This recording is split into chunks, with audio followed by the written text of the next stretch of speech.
Hi, I'm Pete, and welcome to Just a Few Acres Farm at the Half Century of Progress in Rantoul, Illinois, 2025. This seemed like a good place to start the video. 1206s on into infinity, all lined up right by the main gate.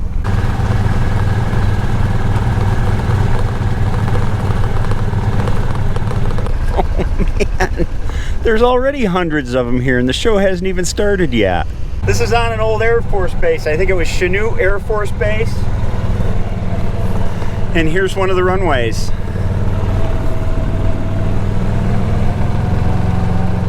If you haven't been or seen this show before, it's huge. It's by far the biggest tractor show I've ever attended.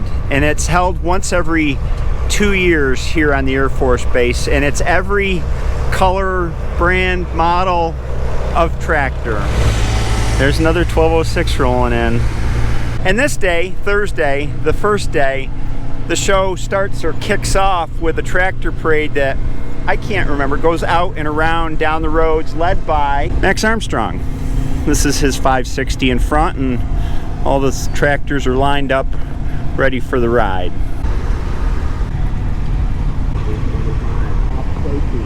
They're getting ready to raise the flag, start the event off.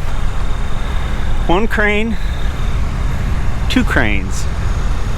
I guess this is the largest flying U.S. flag when they get it flying. I don't know. 165 feet wide, 65 feet tall.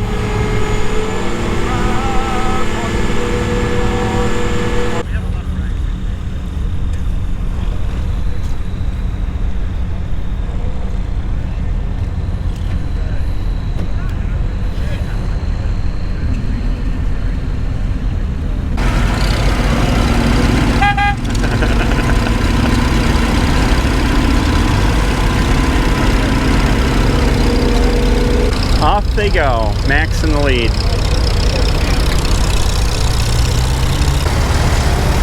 Thanks for coming.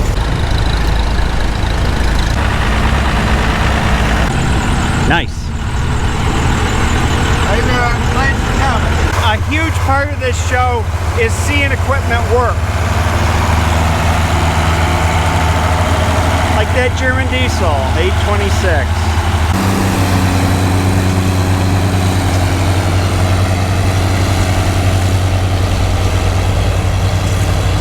MTA.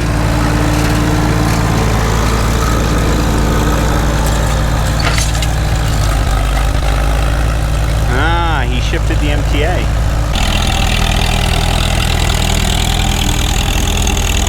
Ah, he's got some trash in there. There we go.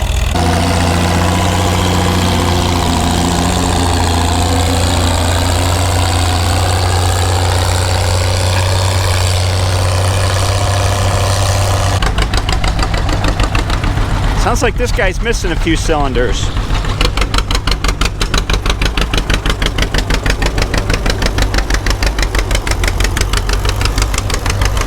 got a bad skip. That one sounds better.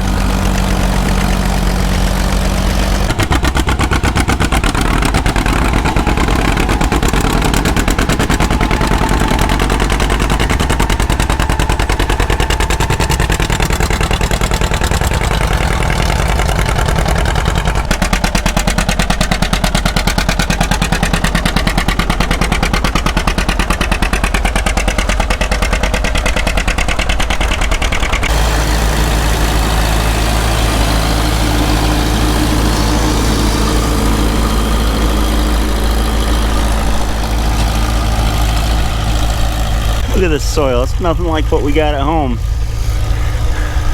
I don't see a single rock.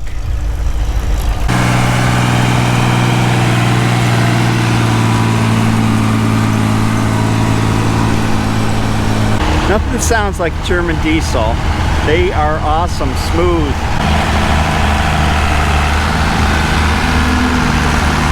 And they got that harmonic hum. It's like Mad Max here. Everybody running around. Here's a Half Century of Progress ultimate viewing machine.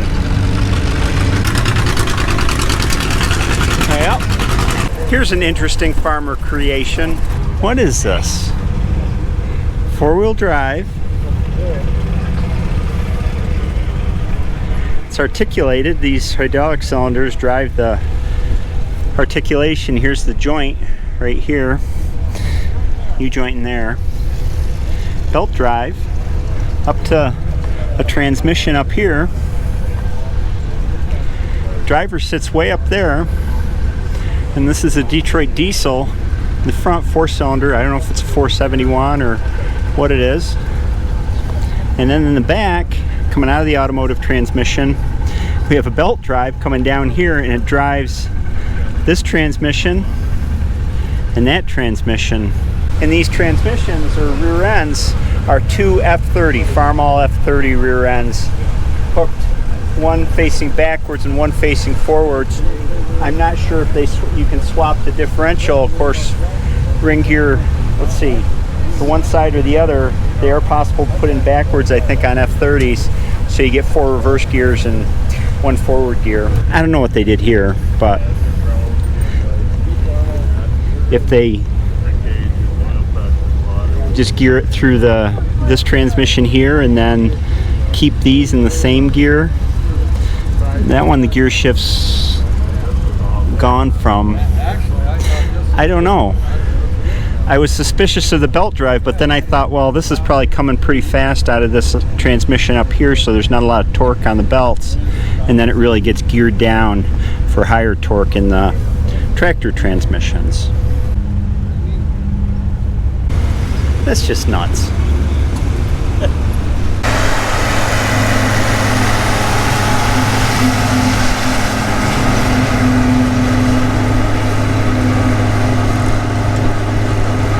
I'm doing meetups on Friday and Saturday for an hour here in the big tent where they do presentations. And everybody say hi. Hi. That was great. Hi. Nice to meet you.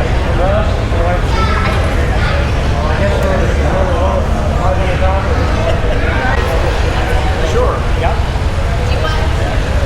Nice to meet you. Great to meet you. Nice to meet you. Nice to meet you. Hi guys. Say hi to Pete. How are you? Here's a single row corn picker mounted on an F20. And the unique thing about it is it brings it up to the hopper up here, and then the hopper kind of clamshells. The side door opens to dump the corn into a wagon that's pulled up beside it. She worked the door with this handle here, and it kind of flips up. Here's the F20 tractor.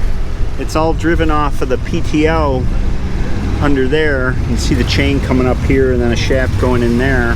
Here's the picker, so you know the stalk is funneled in here, and these teeth pull the cob off or the ear off, and then it gets husked back in here, and it goes up, the cobs go up this elevator and into the hopper. The amazing thing that it's survived in such great condition. The galvanized metal, you know, there's no rust. I don't know if it was repainted, but wow, it sure is in good shape. Sitting in a barn someplace. The guy I was talking to here said this is one of 4 of these pickers known to still exist. Here's a Super M with an M&W Super Snoot to keep the junk out of the radiator, but this is a typical pickup for a mounted corn picker, where this one you've got 1 row on each side of the tractor. It husks the ear and then brings it up, and you trail a wagon behind it.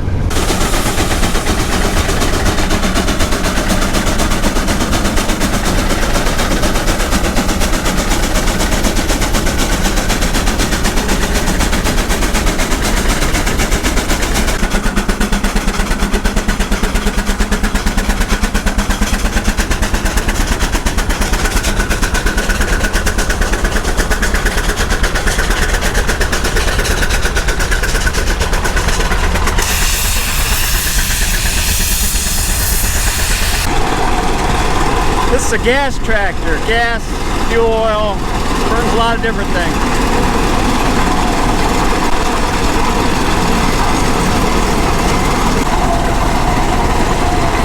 That chain there must work the trip for the plows.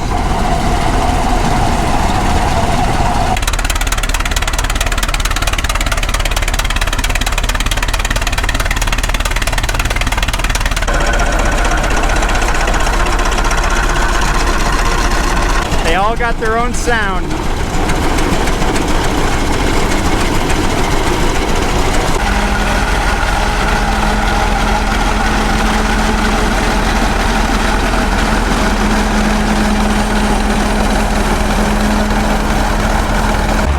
What is this, WK-40? No, yeah, I think it is.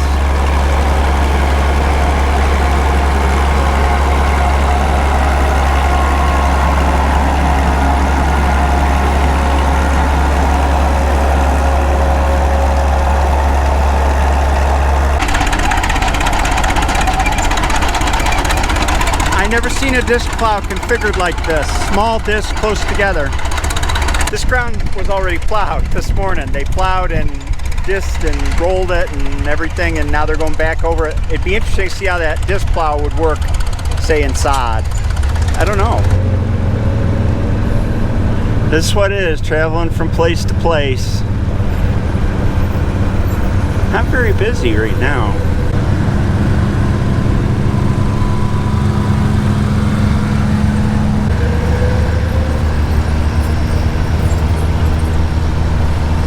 Over here is a place with a lot of old plow parts, and I got a set of coulters for my John Deere plow, the two that are missing anyway, and clamp that was missing. And a viewer gave me this clamp for the tail wheel to keep the tail wheel on the plow from wobbling around.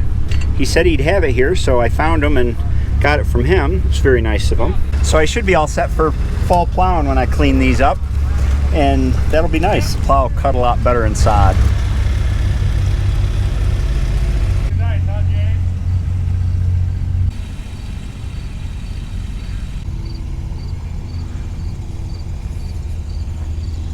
Chromed.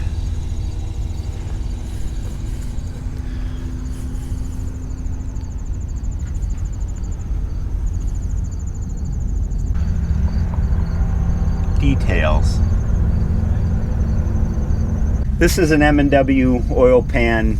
You see them on the 1206s, 856 on up to the 1456. They go for thousands of dollars now. I heard that there's reproductions available now, but if you want the finishing touch, I guess this is one of them.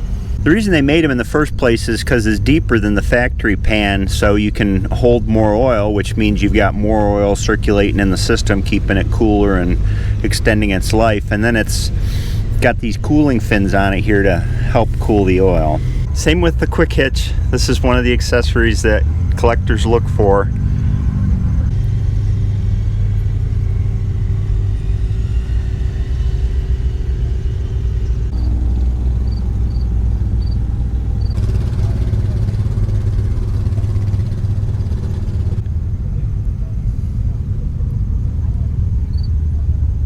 There are so many of them. This is just 2 rows. There's another 3 rows that beyond this.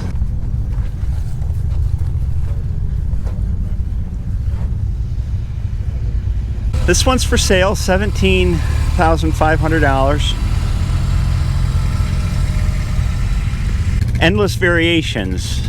Wide front, narrow fronts, cab or no cab, row crop or wheatland. This one's a wheatland. The wheatland rear end is much different. Drawbar. This one has hydraulics. Just 1,000 RPM PTO on this one.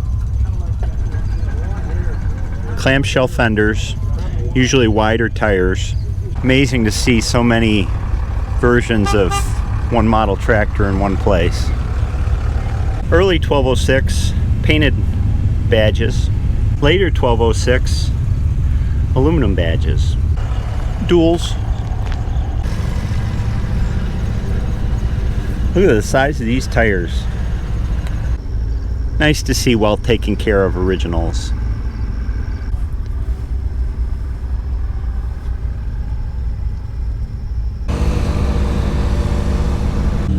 Narrow front. Coleman front wheel assist.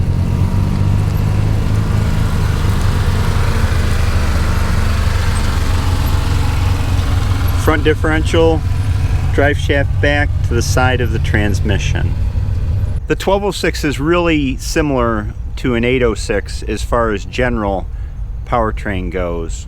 Same engine displacement, and it pretty much looks the same from the outside, 361. And the 1206 started production after the 806 had come out, and we all know the story that this was, of course, their first tractor over 100 horsepower international harvester, and its release was delayed. Well, tire company, was it Firestone, developed a tire that could hang on to the bead of the rim with that much torque going through it. But there were a lot of other changes made to bring what was the 806 up to 100 horsepower. Of course, they added a turbocharger, but a 1206 is not an 806 with a turbo. They made a lot of internal changes to both the engine and the powertrain to make sure that the horsepower could be generated and transmitted properly. They didn't want to have a fiasco on their hands like they'd had, what was it, less than 10 years before with the 560 powertrain issues. And this tractor has an amazing reputation. A lot of them are still in use. They're bulletproof, just like the 806 was. Original with a canopy. Fenders, I don't know if they were available originally, but you see a few with them on it. I said M&W oil pan. Quick hitch on the back. These are hot things for collectors. And a belly tank. This is an auxiliary tank. Here's the fill. The way these work is pretty unique. Here's the outlet from the tank. It comes up, and there's a strainer here, a sediment bowl. A fuel pump here. The fuel outflow comes up in tees into the return line here to supply back to the tank at the return. The vent for this belly tank is right here and runs up here. And on the other side of the tractor, this is what would normally be the water drain or the fuel drain on the tank. That line that I showed you on the other side comes into here, and there's a standpipe added to the tank so that the tank can vent into this main tank and vent up there through the fuel cap. Now this whole belly tank thing is not an automatic thing. You turn on that fuel pump manually when your main tank's getting low, and what happens is as the belly tank is filling up the main tank, when it gets to the height of that standpipe that I mentioned, that's kind of the relief, and it'll overflow back down into the belly tank. So if you forget to turn off the fuel flow from the belly tank to the main tank, you won't overflow your main tank. It's kind of complicated, and I owe it to the owner of the tractor who stopped to talk to me about how that works, because I never really understood it. The other thing unique about this 1206 is it has 3 hydraulic remotes, and that's not a factory option. Some work is required. Back here, see, there had to be some trimming done to fit that 3rd remote in right here to the seat support, and it comes down, and he fitted it with later couplers, but there's 3, whereas the factory could only have 2 maximum. Had the gauges redone. This is the owner. What's your name? Gary Ballard. And you're from? Marshalltown, Iowa. Marshalltown, Iowa. Had a pleasure to meet you, Pete. We painted the quadrant. Take a sanding block. That's what I did. Okay. Yep. Okay. Done that to this and the quadrant. Yep. I'll have to do that to the quadrant. And you've got a boost gauge here. Pyrometer. Oh, that's nope. Pyrometer. Pyrometer.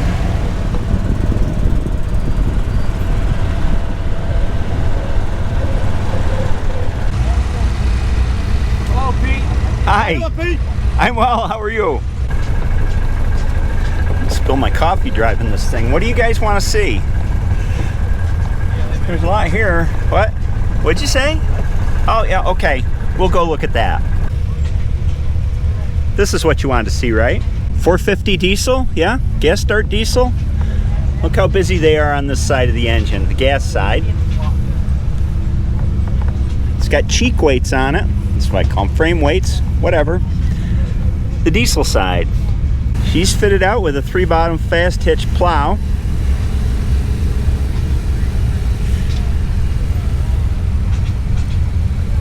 What? Oh, the 450 wasn't what you wanted to see? Oh, now I know. This beast, right? Hydro 100. Easy access operator steps. Hydro, of course, it's a Hydro 100. I don't know, I keep hearing yelling in the background that that's not it. It must be this 806, right?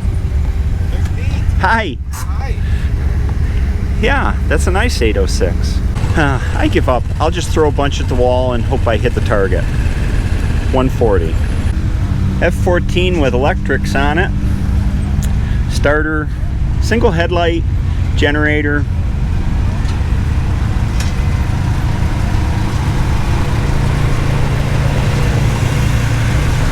$1066, narrow. $1468.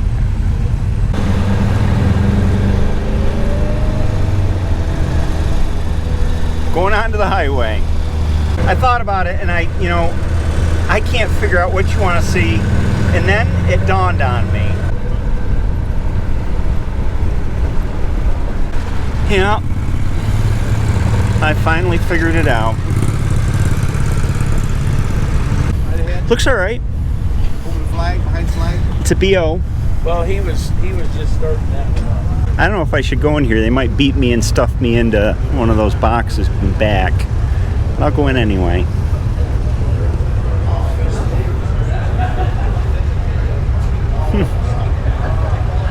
Out in front of the John Deere booth, there's a whole row of 4020s. Kind of like the 1206s, although I don't think there are as many.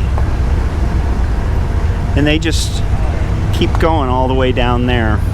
There's a monster. Wow.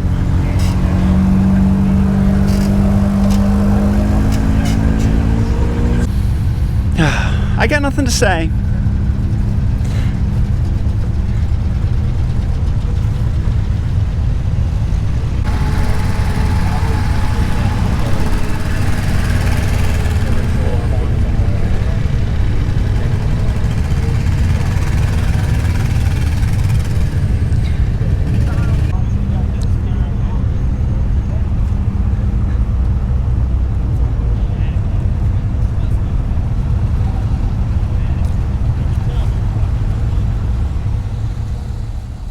Here's a loader tractor. I'd never seen one exactly like this, and it's built off of an A, I believe. This is the rear end of the A. The PTO and the belt pulley would go on that blank off plate there. So the tractor's facing backwards. Here's the engine. No live hydraulic pump here. Instead, they must have a crankshaft mounted pump in the front or in the back. And so you sit here, there's a transmission, everything's backwards. Honeybee, never heard of it. I guess it's a manure loader with that name. And then whereas an A would have a long axle on one side and a short axle on the other, they just use two shorts drop boxes for the front. Very clever. Most of the parts are from an A, and then they put a loader on it. It's got a narrow front, probably off a B on it in the back.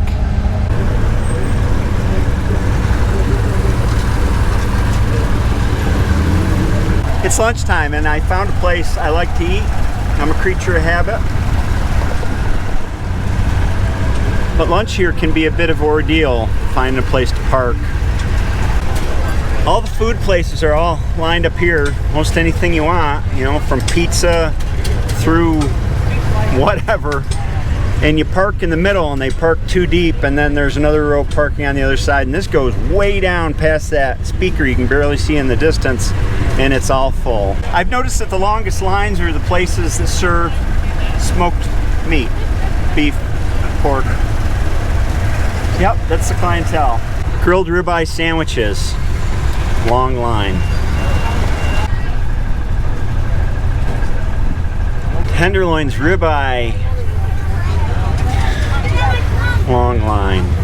Here's the place. It's called Artesian Smoke. It has a long line too, but I don't mind waiting.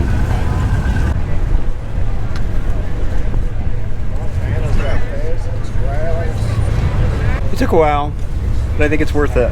Smoked brisket, They got the best beans. And this is a kind of spicy sauce.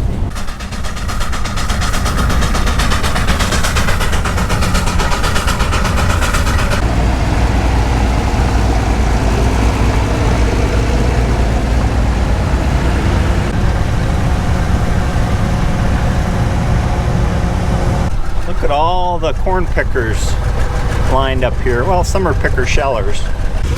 I count 20 rigs just in this line, and I can't even see where it ends way back there.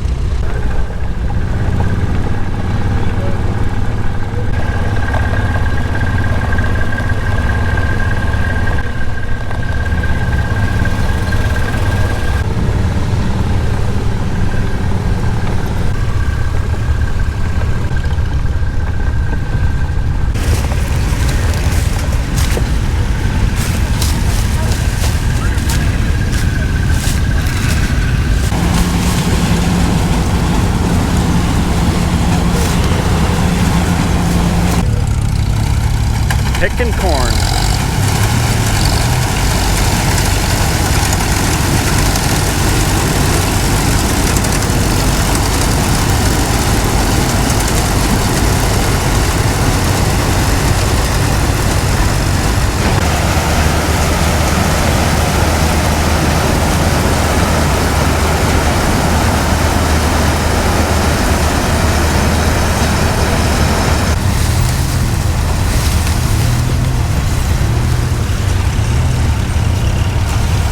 Here's an oldie.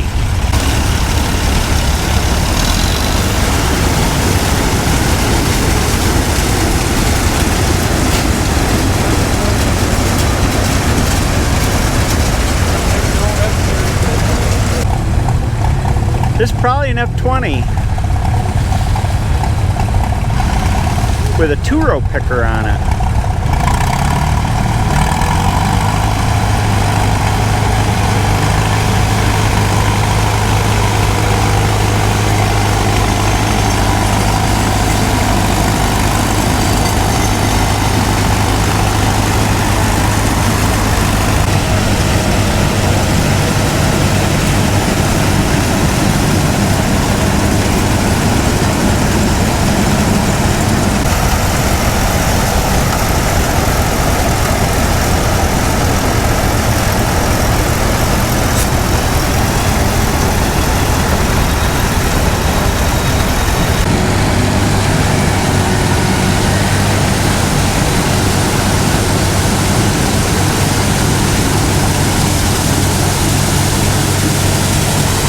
Picker sheller.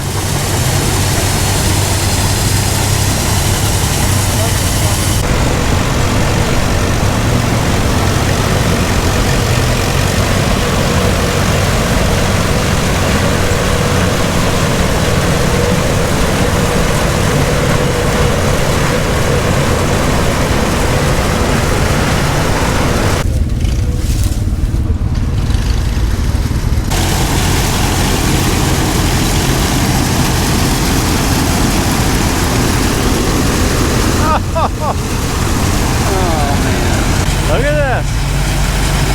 It's like the one we saw in the F20, but it's not mounted. It's standing by itself.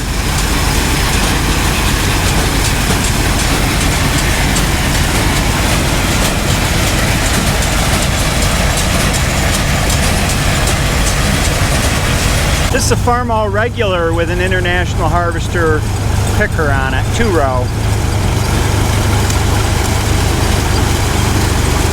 That's about as fast as she runs.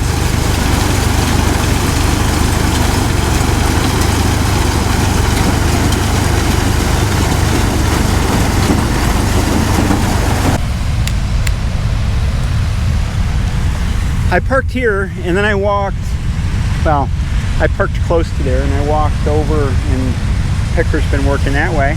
I came back here and this is not my cart. I think somebody took my cart. They mistook it for theirs, but that's not my number. What am I going to do? Oh. I don't particularly care about which cart that I have, but my stuff was in it, and I would like my stuff back. I talked to the guy who took that car. There was no mistake. In fact, I found my car right here. Somebody moved it. Yep, that's what I'm going with. Somebody moved it. It's not me getting old or anything like that and forgetting where I put it.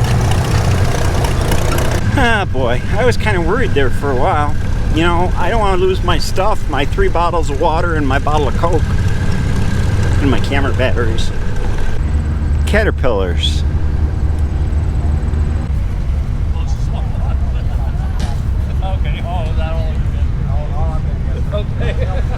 That's quite a drill rig. Looks like you would even drill straight in our rocky ground. Let's see, we're Holton best in Caterpillar's history, I think. Acquisitions. This is a very cool looking best. Everything is right here where you can see it. You can count the cylinders. 2, 3, 4. These must be compression releases here for starting.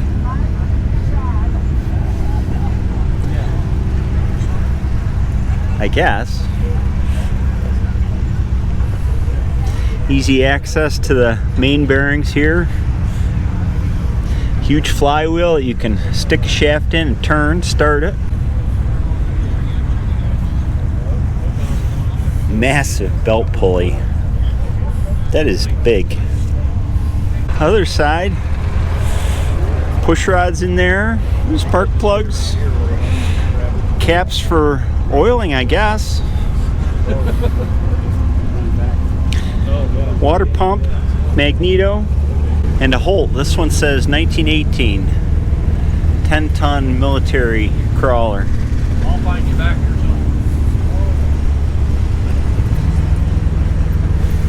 soon. Exposed valve springs.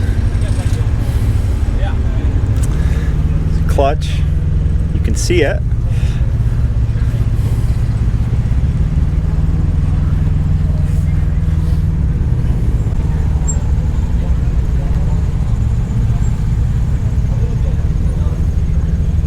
And a huge hole.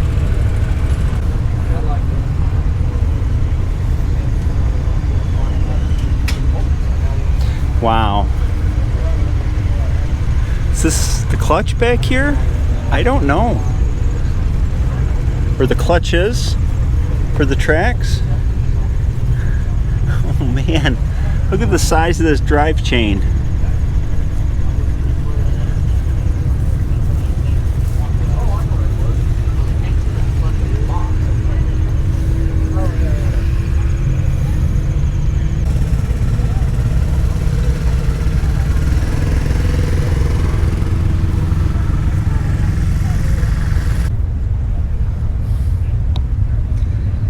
Eisenman magneto.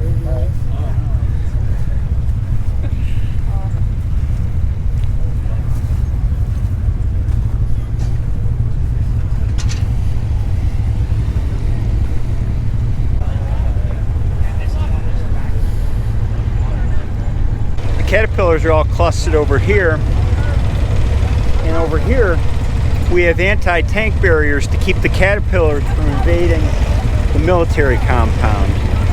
Here we have a little Pacific island circa World War II in the middle of Illinois. Complete with guys in costume. That guy's got a pith helmet on.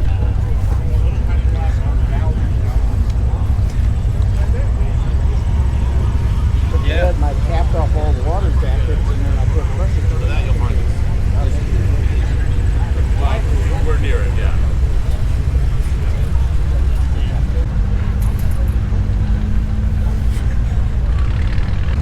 There's a mechanic shop here. He's working on a Caterpillar D4.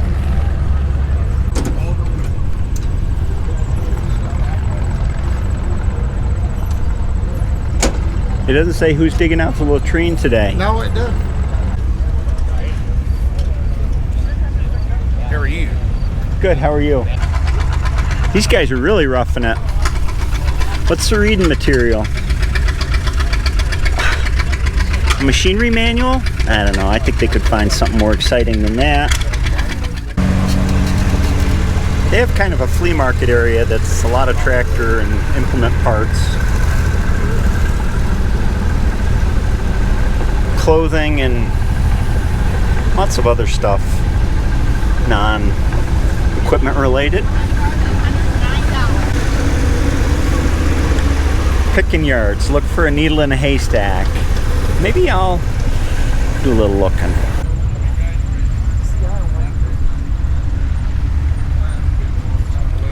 This is all International Harvester stuff. C263 of a 560 or a 656. Crates of engines. Does this qualify as a crate engine? I guess. We've been selling since Monday night. Oh, really? Yep. And all in this town. In here, we are going to see some pristine restorations of all brands.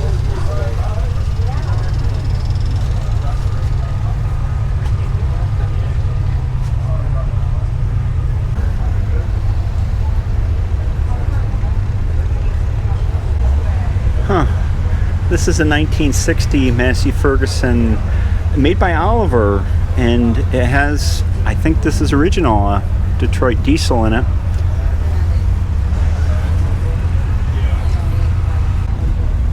I'll send him a tractor. 53 years old, restorations. You call right now. Know what he said he had? 826. Oh,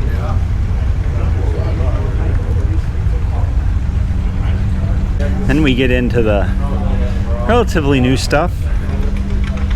2+2s, Anteaters, Snoopies, whatever you want to call them. A whole bunch of them here.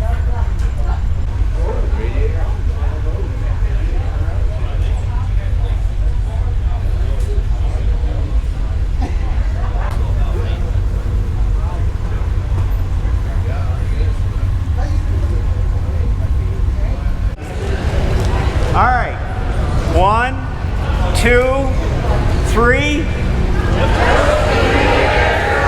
Oh, that was perfect. Thank you. This booth is everything M&W.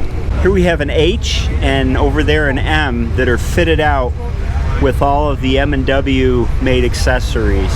M&W stands for Miner and Warsaw, and there are two gentlemen who figured out ways to improve on factory original tractors. They made just little parts and pieces that made their operation easier, made them more powerful, added versatility to them. This H, and there's an M over there that I'll show you, were Miner's personal tractors, and they used these as test tractors. When they came up with new things, they would test them on farms and make sure that they held up and performed all right. So here I see, here's a live pump that got added between the distributor here and the oil fill on this H. Oil filter. That's the live hydraulic system. Replaced the oil bath air cleaner, which provided some resistance to airflow, with one dry type, which was less resistance.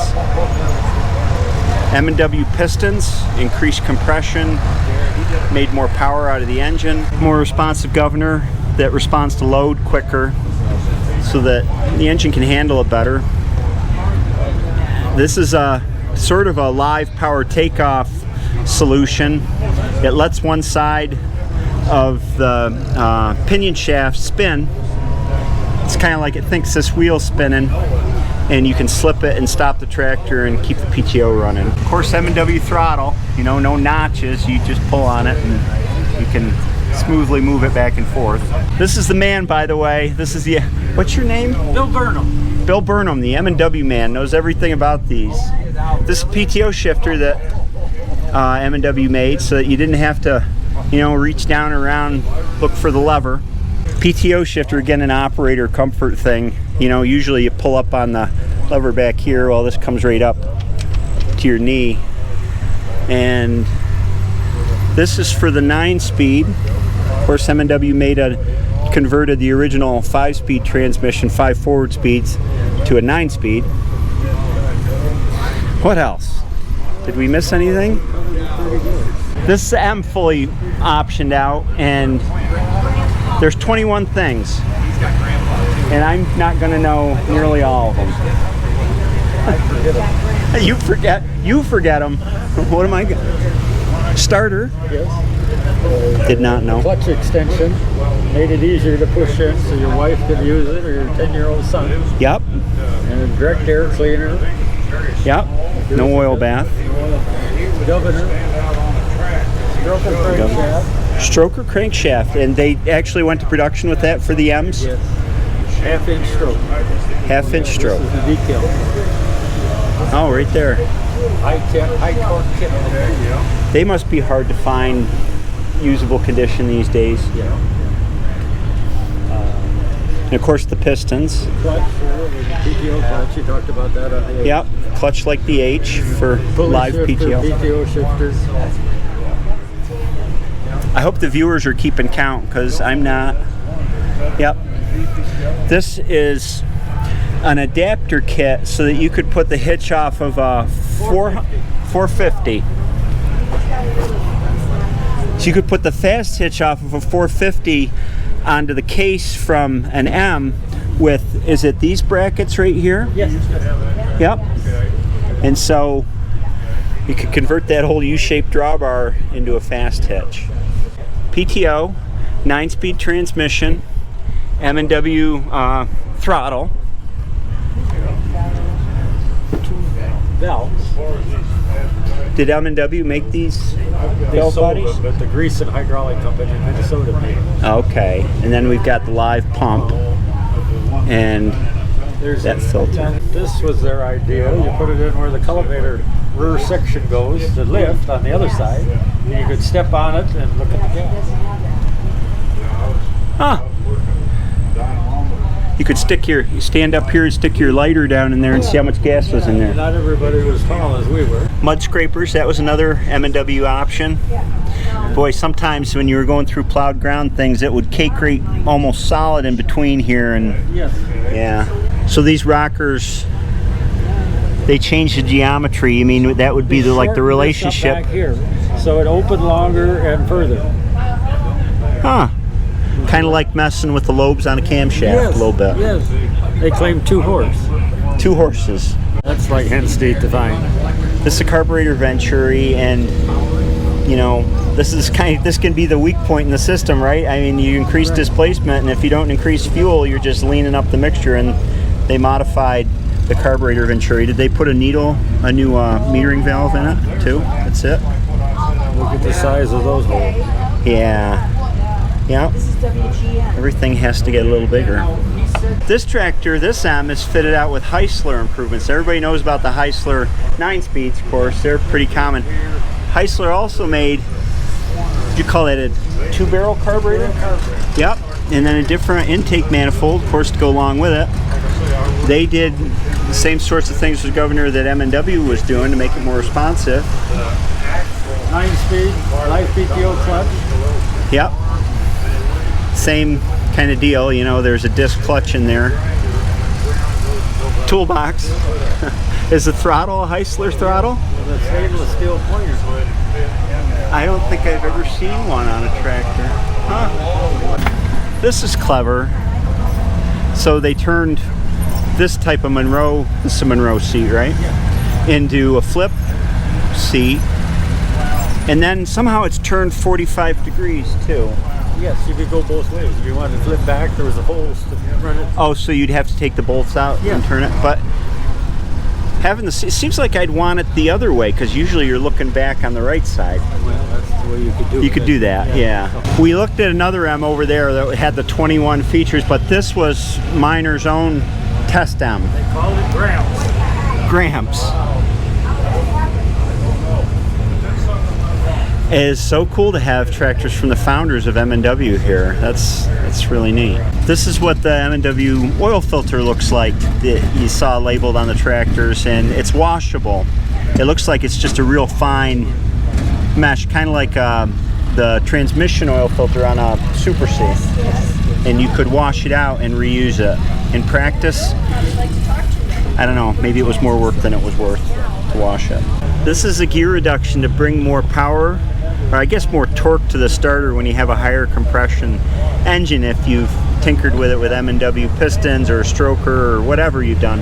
Anyway, it's just a simple, it's so elegant, it's kind of ingenious, but you have a planetary really in here, and this goes through the armature, right? Yeah. And then it slows down the starter a bit and gives it more torque as it turns. He's going to start this Stroker M. It's got the M&W stroke crankshaft, the high dome pistons, the carburetor. Well, actually, he told me it's got a W9 carburetor on it.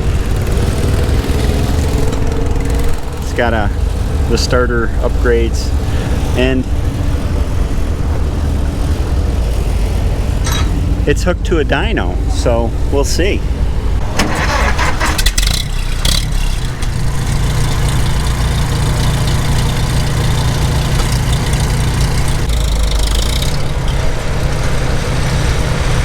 It sounds tight, yeah, the compression. Warm it up. Check it on 620. 620. So it's at about 46 now? Yeah.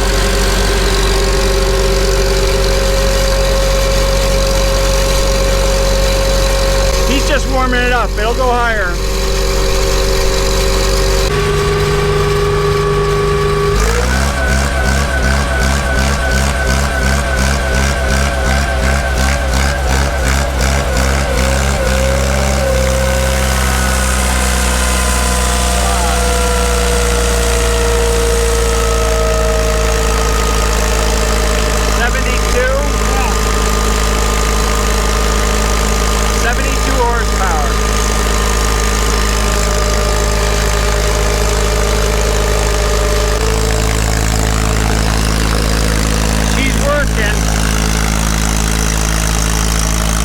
Does that sound good?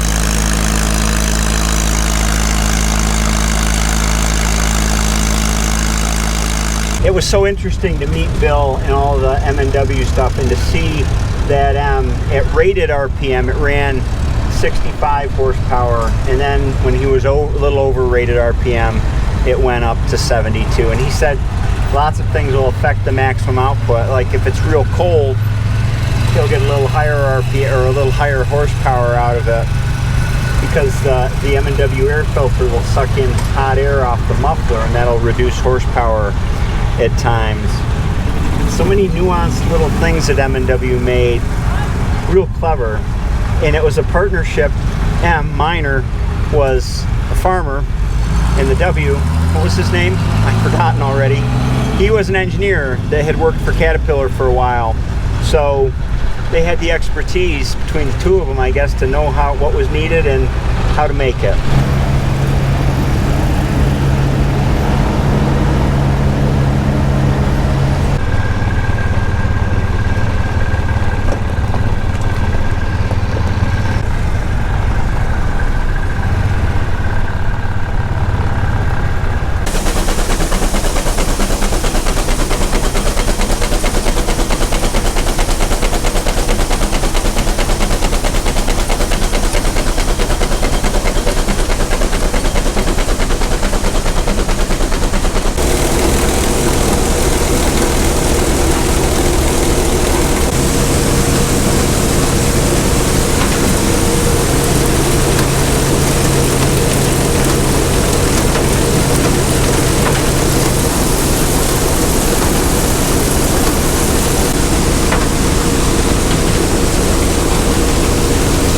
Where the shaft goes.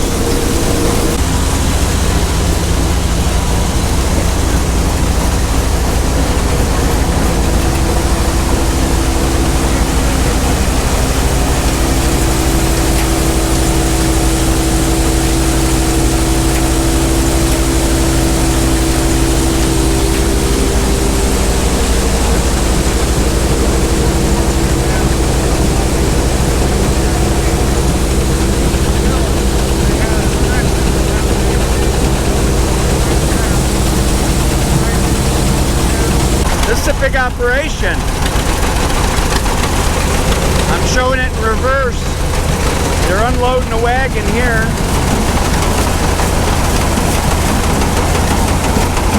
Up the elevator and into a corn crib. On the other side, they take it out of the corn crib and feed it into the elevator that goes to the stationary combine, I guess you'd call it.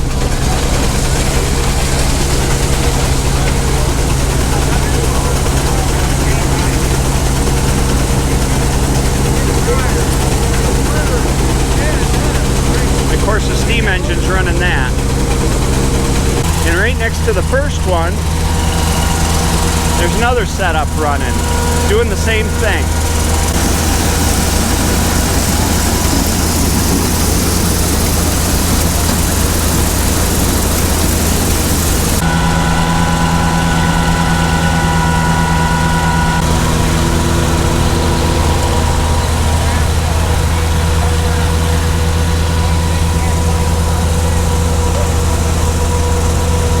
I never seen one of these before, not the M, but this thing.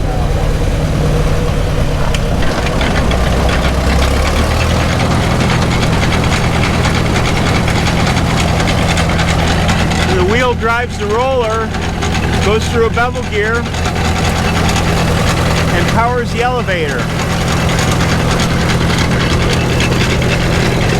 He's got one brake lock, that wheel, and I'm not sure why you wouldn't just hook up to the PTO, but I don't know, it was useful for something. Maybe they put a car or a truck on it if they didn't have an extra tractor to power it.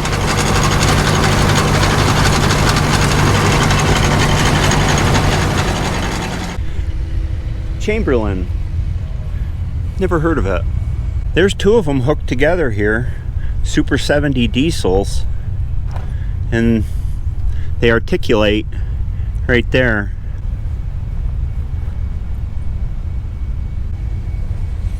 Nope, never heard of them, never seen one before. Detroit diesel in them.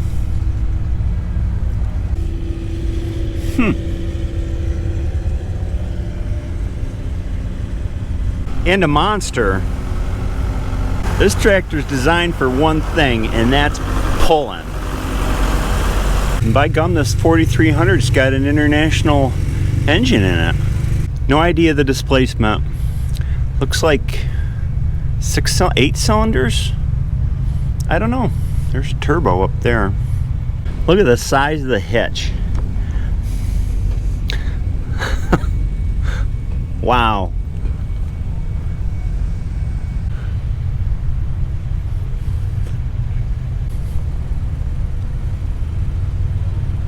Case tractors.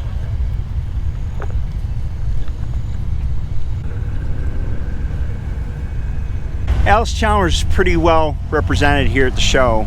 They got, you know, a lot of them here of all kinds. And I guess I've never seen one of these before. This is a high crop Alice B. So it's got bigger wheels in the back. I think the original B had drop boxes like that on the axles. And then a single front wheel set up high. It's really cool looking. And right next to it, a B that somebody chopped down, changed the front axle to bring it down, and then turn the drop boxes upside down to bring it low. A lowrider B. I don't know. The Alice guys can tell me. It says B Orchard on it, so it may be that this was factory. The axle certainly looks like it was cast that way, so maybe that's why it's so low. It was just an Orchard tractor. At any rate, it looks really nice. I looked through these other brands of tractors, Alice and even the Deeres, and I don't know enough about them to really talk much, so I just show them to you and hope that you appreciate the way they look. D19 diesel.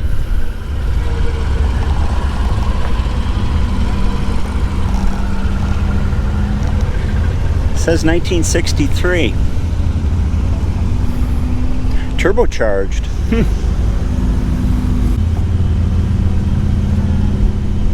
Whole row here of D17s.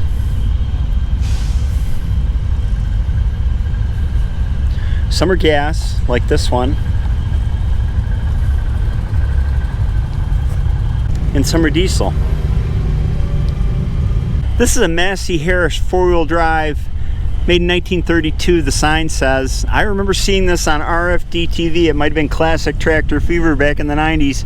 I don't think I've ever seen one in person. Rear drive, drop box, bull gear inside, rear wheel, front wheel, and you can see the case, essentially the rear end transmission case extends all the way to this line, and so all four wheels are within that kind of part of the tractor, the case, because the engine is completely ahead of the front wheels. So here's the front wheels, how they drive. Got an axle coming through here again to a pinion or a chain, I don't know what's in here, a sprocket and a bull sprocket or a bull gear and a pinion. But anyway, the steering on this is the steering arm. See it, this got a ball end on it, goes into this receiver, and the steering arm is up in the middle there, gearbox, and then back to the steering wheel, and the knuckle that turns the front wheels is right in here. So this whole assembly turns the front wheels this way. Really interesting design, the way that the brake is ahead of the front axle where the engine starts, and I guess they've had it out plowing because the bottoms on that 2-bottom plow are shined up. Here's the final count on the 1206s, 263.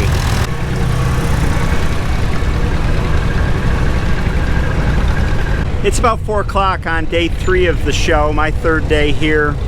After 2 days, I found I didn't have a lot of gas left in the tank, but I made it 3 days. There's so much energy at this show. You know, it's constantly people running around and looking at this and looking at that. And the fact that you're on a golf cart, this is just as much a side-by-side golf cart show as anything else, changes the way you see it. So my tendency is I'll see clusters of things together, and that's the way the show's arranged. And I'll stop the golf cart, get out, and go look at that cluster of things. And then I may jump over to the other side of the grounds and look at some other thing, or they may be plowing over here.